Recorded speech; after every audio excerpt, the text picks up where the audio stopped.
Sebab itu, kita yang dibenarkan karena iman, kita hidup dalam damai sejahtera dengan Allah, oleh karena Tuhan kita Yesus Kristus.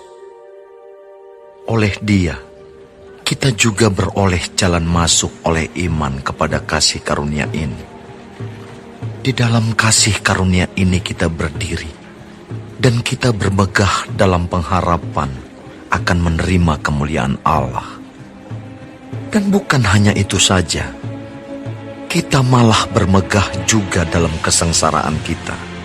Karena kita tahu bahwa kesengsaraan itu menimbulkan ketekunan. Dan ketekunan menimbulkan tahan uji. Dan tahan uji menimbulkan pengharapan.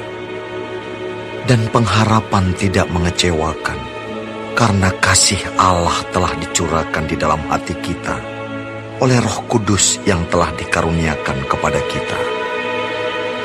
Karena waktu kita masih lemah, Kristus telah mati untuk kita orang-orang durhaka pada waktu yang ditentukan oleh Allah. Sebab tidak mudah seorang mau mati untuk orang yang benar, tetapi mungkin untuk orang yang baik ada orang yang berani mati.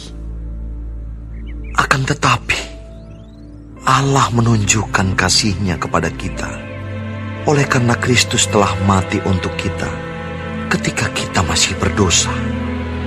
Lebih-lebih, karena kita sekarang telah dibenarkan oleh darah-Nya, kita pasti akan diselamatkan dari murka Allah.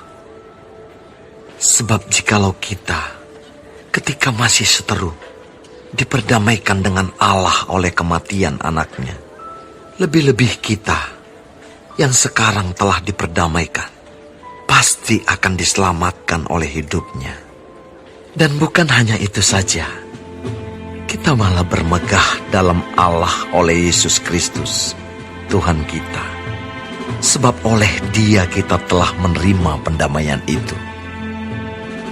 Sebab itu, sama seperti dosa telah masuk ke dalam dunia oleh satu orang, dan oleh dosa itu juga maut, demikianlah maut itu telah menjalar kepada semua orang, karena semua orang telah berbuat dosa.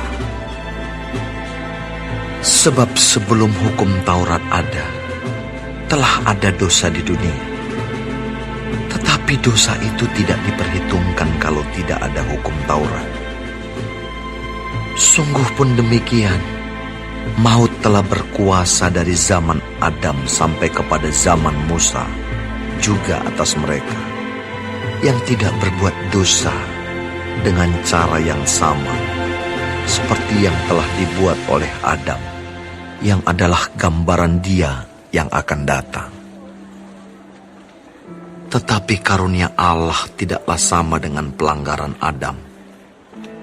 Sebab jika karena pelanggaran satu orang semua orang telah jatuh di dalam kuasa maut, jauh lebih besar lagi kasih karunia Allah dan karunia-Nya yang dilimpahkannya atas semua orang karena satu orang, yaitu Yesus Kristus.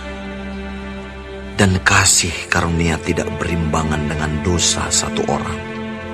Sebab penghakiman atas satu pelanggaran itu telah mengakibatkan penghukuman. Tetapi penganugerahan karunia atas banyak pelanggaran itu mengakibatkan pembenaran.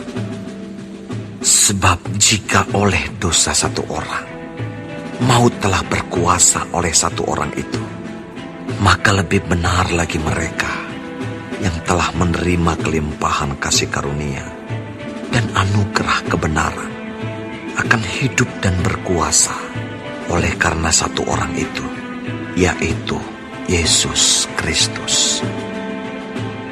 Sebab itu, sama seperti oleh satu pelanggaran, semua orang beroleh penghukuman. Demikian pula oleh satu perbuatan kebenaran, semua orang beroleh pembenaran untuk hidup. Jadi sama seperti oleh ketidaktaatan satu orang, semua orang telah menjadi orang berdosa. Demikian pula oleh ketaatan satu orang, semua orang menjadi orang benar. Tetapi Tapi hukum Taurat ditambahkan supaya pelanggaran menjadi semakin banyak. Dan di mana dosa bertambah banyak, di sana kasih karunia menjadi berlimpah-limpah. Supaya sama seperti dosa berkuasa dalam alam maut, demikian kasih karunia akan berkuasa oleh kebenaran untuk hidup yang kekal oleh Yesus Kristus, Tuhan kita.